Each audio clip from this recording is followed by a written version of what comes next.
Hi, how many of you have college-age students, or are a college-age student, or will have a college-age student in the future?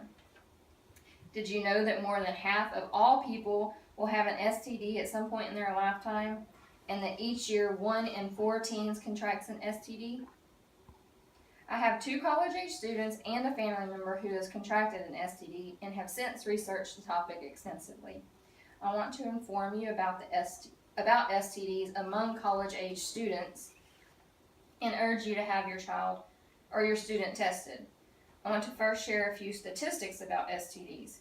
The 3 most common STDs are chlamydia, gonorrhea, and syphilis, according to the Center for Disease Control.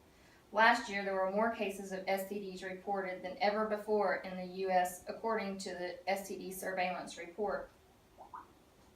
Chlamydia, in 2015, there were more than 1.5 million cases of chlamydia reported. That's a 5.9% increase from 2014, and college-age students accounted for nearly 2/3 of that amount. Gonorrhea, there were 4,000 cases of gonorrhea reported in 2015, which was an increase of 12.8%. Half of gonorrhea diagnoses in 2015 were of college-age students. And syphilis, nearly 24,000 cases of primary and secondary syphilis, and the largest increase from last year was 12.8%. Now, knowledge is the power, and on many campuses, they're boosting their efforts to provide sex education classes and more information about STDs and testing at their student health centers.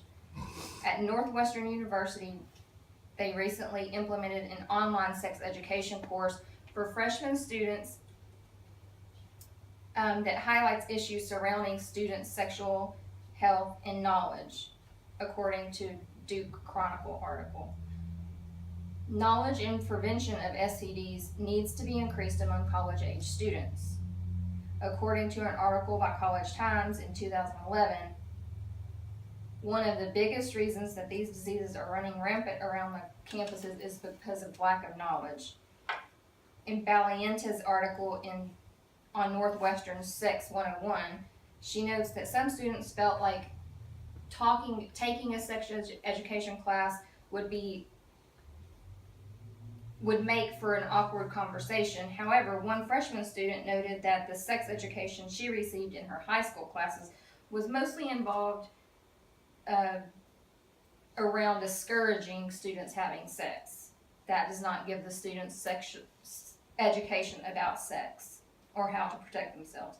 In her 2015 thesis, Sex Ed on Campus, Integrating Comprehensive Sexual Health Education into First-Year Seminar Curriculum, Michelle Bazzelli proposes an innovative model for integrating comprehensive sexual health education into the first-year seminar course. In addition to gaining knowledge, regular testing for STDs is a way to protect yourself and your partner or your student. Testing availability is high and cost may be free or reduced at many facilities. Most campuses offer STD testing for their students, and these prices vary from campus to campus, but are usually reduced, if not free of charge. According to the statistics from the American Sexual Health Association, fewer than 1/3 of physicians routinely check for STDs, so your students need to ask to be tested, not just assume that their doctor's going to test them. According to statistics, the Center for Disease Control issues and maintains testing and treatment guidelines, and they suggest testing for STDs annually or within your yearly checkup. But many students don't have yearly checkups and may have more sexual partners than one a year, so they could be tested as frequently as every quarter. The best prevention is always going to be practicing abstinence. However, this may be unrealistic for some. Regular testing, education, and the use of a condom every time are the best ways to reduce the epidemic affecting the campuses and our children.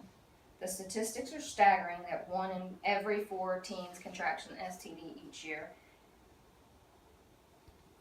and that 1 in every 2 sexually active people will contract an STD by the age of 25. That's half. When testing and protection is so readily available, there's no reason why our students should not get tested or have the knowledge to protect themselves. I urge you to tell your students to get tested, have your students tested, and look into what their campuses can do to help protect them. Thank you.